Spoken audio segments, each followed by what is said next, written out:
Mikey, हमारा cute baby gangster, तोमान का बिलोव्ड leader. मांगा में वो जापान का सबसे बड़ा क्रिमिनल बनता है और आखिरी में अपने बेस्ट फ्रेंड ताकेमिची के सीने में चाकू घोंपता है। भाई, एनीमे में ये कभी नहीं दिखाया। आज मैं तुम्हें टोक्यो रिवेंजर्स का पूरा मांगा एंडिंग समझाऊंगा। एनीमे के बाद के 3 आर्क्स जो मांगा में आए, बोंटेन, 3DTs, कांटो मांजी, सब कुछ। प्लस वो एक डिटेल जिसके बारे में 90% फैंस को नहीं पता, माइकी के विलन बनने का असली रीजन।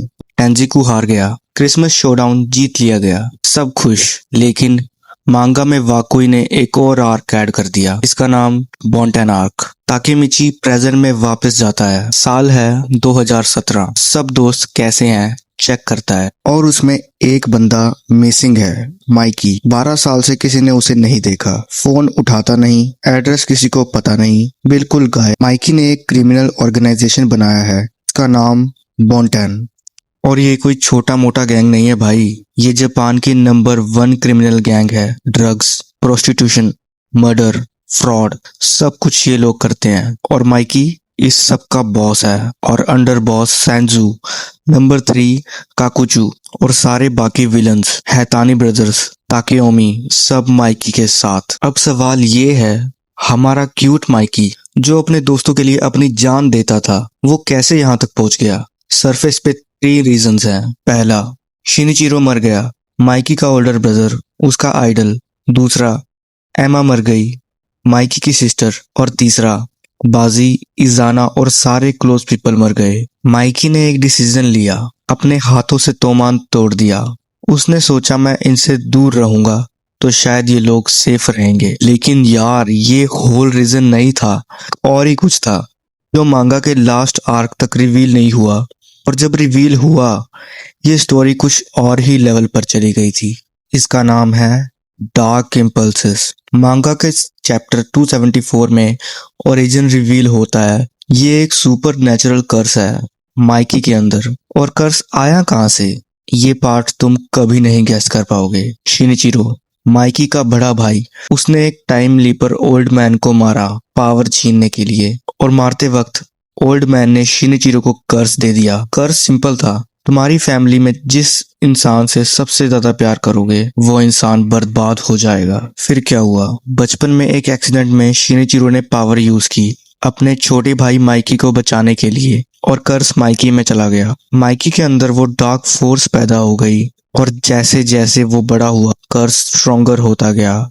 इस कर्स की वजह से माइकी वॉयलेंट बनता है, अपने ही दोस्तों को मारने के लेवल पे। अब 1 मिनट रुको, वाकुई ने फाइनल आर्क में ये सुपर नेचुरल ट्विस्ट ऐड किया। सालों तक रियलिस्टिक गैंगस्टर स्टोरी चल रही थी और अचानक लास्ट आर्क में सुपर नेचुरल रिवील। तुम क्या सोचते हो, ये एक्सेप्टेबल है या ये एक पतली गली से निकलने का आइडिया है ताकि वाकुई माइकी के विलन बनने का रियल रीजन एक्सप्लेन ना करना पड़े? कमेंट्स में बताओ, ये एक्सेप्टेबल है या पतली गली? मैं हर कमेंट पढ़ता हूँ। अब वापस स्टोरी में, ताकेमिची पास्ट में वापस जाता है, तोमान को फिर से रीबिल्ड करता है और उसका सामना एक नए गैंग से होता है जिसका नाम है 3DTs। 3DTs में 3 लीडर्स थे, सेंजू कावारागी, साउथ टेरानो और माइकी। और एक इम्पोर्टेंट बात क्लियर कर दूं, बहुत लोग इस बात को गलत समझते हैं। सेंजू माइकी की सिस्टर नहीं है, सेंजू असल में सांजू की बहन है। सांजू वो माइकी का राइट हैंड मैन है। सेंजू की एक्चुअल सिस्टर एमा थी जो पहले ही मर चुकी है। 3DTs बैटल होता है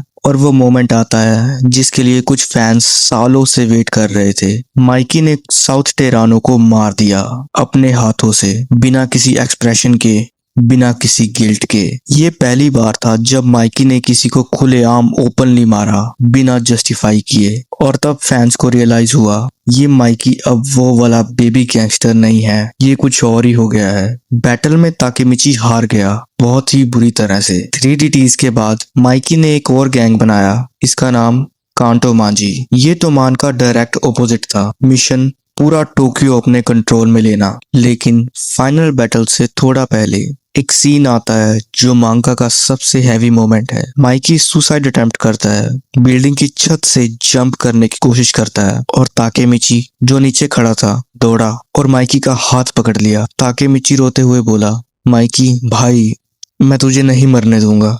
और माइकी अपने दर्द में रोते हुए जवाब दिया, मुझे बचा ले ताकेमिची, मुझे बचा ले।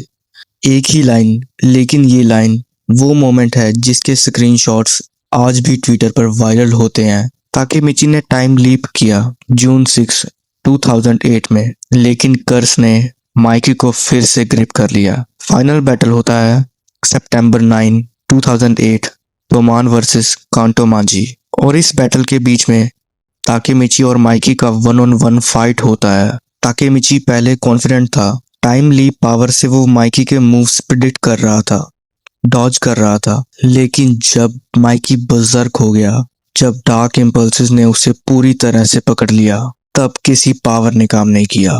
माइकी ने ताकेमिची के सीने में चाकू घोंप दिया। ताकेमिची मरने वाला है, खून निकल रहा है, लेकिन उसके आंसू नहीं रुकते। वो चिल्लाता है, माइकी वापिस आ जा यार, प्लीज। और उसी वक्त माइकी का कर्स ब्रेक हो जाता है।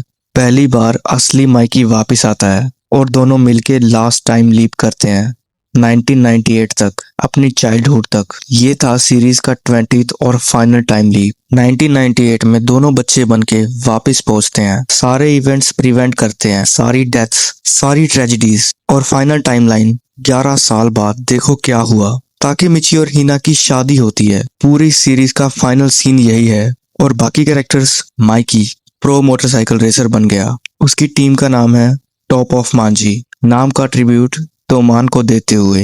ड्रैगन माइकी का हेड मैकेनिक है और एमा से शादी कर ली, बेबी आने वाला है। शिफुयू अपना पेट शॉप चला रहा है। बाजी और काजुतोरा दोनों जिंदा हैं, काम करते हैं। इनुपी शिनिचिरो के पुराने शॉप एसएस मोटर्स में काम कर रहा है, और इस टाइमलाइन में शिनिचिरो भी जिंदा है। सब जिंदा, सब खुश।